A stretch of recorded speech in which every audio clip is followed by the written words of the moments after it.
forcément une énorme inondation? Ah non, pas forcément. Il peut prendre d'autres formes?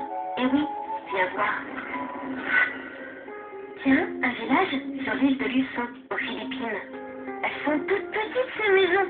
Oh mais elles sont enfoncées dans le sol. Dans la boue, plus exactement. Une vague de boue géante a englouti l'île. Oui, ça s'appelle un lahar. C'est quoi exactement un lahar? C'est une coulée de boue sur les flancs d'un volcan. C'est de la lave? Pas tout à fait.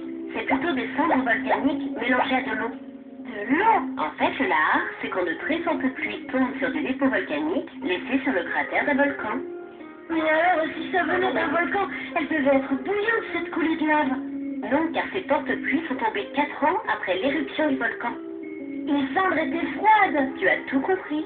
Et les pluies, alors, c'était le passage d'un cyclone. Tout à fait. Il était géant, ce lahar, pour emporter tout comme ça. Le lahar devient très vite un grand mur de plusieurs mètres de haut. Il se déplace et arrache sur son passage des troncs, des voitures, des maisons, des ponts. Ça doit être vraiment dangereux pour les habitants. Beaucoup d'entre eux ont été mis hors de danger avant, et cela a limité le nombre de victimes de cette vague de boue. J'ai honte.